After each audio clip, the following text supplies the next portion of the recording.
நீங்கள் எங்கள் சேனலை சப்ஸ்கிரைப் பண்ணலைன்னா கீழே இருக்க ரெட் கலர் சப்ஸ்கிரைப் பட்டனை கிளிக் பண்ணுங்கள். பக்கத்தில் இருக்க பெல் ஐக்கானில் ஆல்ன்ற ஆப்ஷன் கிளிக் பண்ணிங்கன்னா நாங்கள் போடுற எல்லா வீடியோஸும் உங்களுக்கு நோட்டிஃபிகேஷனில் வரும்.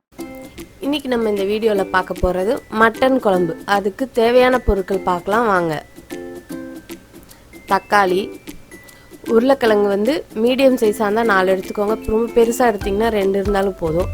பட்டை, லவங்கம், கருவேப்பிலை, வெங்காயம், ஏலக்காய், தனியாத்தூள், மிளகாய்த்தூள், இஞ்சி பூண்டு பேஸ்ட்டு, கசகசை தனியாக எடுத்து வச்சுருக்கேன்.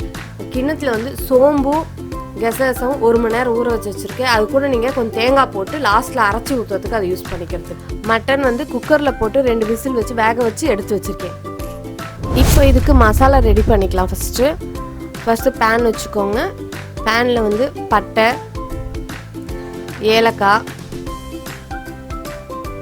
கிராம்பு போட்டு வதக்கிக்கோங்க. நல்லா லோ ஃப்ளேம்லேயே வச்சுட்டு வதக்குங்க, ஹை ஃப்ளேம் வைக்காதீங்க. இது கூட நம்ம எடுத்து வச்சுருக்க 1 ஸ்பூன் கசகசை,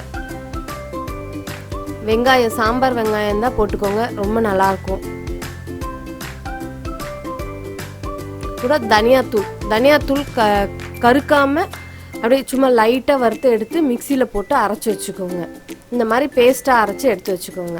இப்போ கேஸ் ஆன் பண்ணுங்கள், குக்கர் வைங்க. குக்கரில் 50 ml எண்ணெய் ஊற்றுங்க.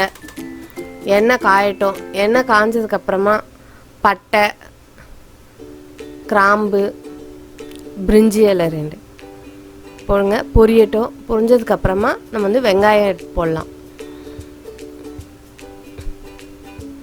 வெங்காயம் போட்டு நல்லா வதக்கி விடுங்க. வெங்காயம் நல்லா வதங்கட்டும். வதங்கினதுக்கப்புறமா இப்போ நம்ம கருவேப்பிலையை போடலாம். போட்டு நல்லா வதக்கி விடுங்க. இப்போ நல்லா வந்துச்சு. இப்போ 1 ஸ்பூன் இஞ்சி பூண்டு பேஸ்ட்டு போட்டு நல்லா வதக்கி விடுங்க. அந்த இஞ்சி பூண்டு பேஸ்ட்டில் பச்சை வாசனை போகிற வரைக்கும் வதக்கி விடுங்க. போனதுக்கப்புறமா நம்ம தக்காளி போட்டுடலாம்.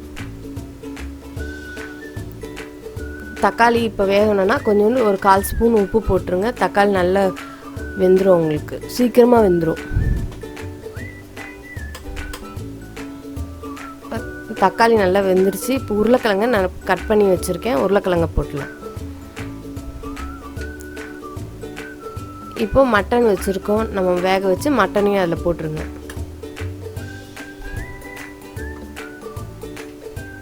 நல்லா கலரி விட்டுட்டு இப்போ மசாலாலாம் போட்டுடலாம். நம்ம மிளகாத்தூள் 2 ஸ்பூன் போட்டுருங்க. உங்களுக்கு காரத்துக்கு ஏற்ற மாதிரி போட்டுக்கோங்க. நான் 2 ஸ்பூன் போட்டிருக்கேன்.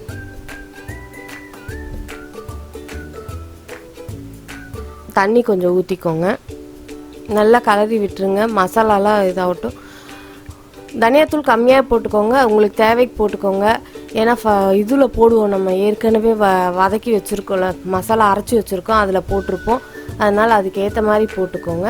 உப்பு தேவையான அளவு போட்டுக்கோங்க. இப்போ நம்ம அரைச்சி வச்சுருக்க மசாலாவும் போட்டுக்கோங்க.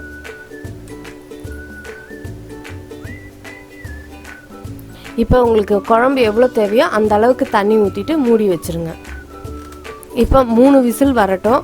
3 விசில் வந்ததுக்கப்புறமா உங்களுக்கு அதில் கசகசை தேங்காய் அரைச்சி ஊற்றணுன்னாலும் ஊற்றிட்டு மேலே கொத்தமல்லியை தூவி சாப்பிட்லாம். அப்படி இல்லை அப்படின்னா நீங்கள் அப்படியே கூட நீங்கள் கொத்தமல்லி மேலே குக்கர்லேருந்து மூடி ஓப்பன் பண்ணிவிட்டு நீங்கள் வெறும் கொத்தமல்லி மட்டும் தூவிட்டு அப்படியே கூட சாப்பிட்லாம். சூப்பராக இருக்கும். இன்னும் தேங்காய் ஊற்றினீங்கன்னா இன்னும் டேஸ்ட்டு நல்லாயிருக்கும்.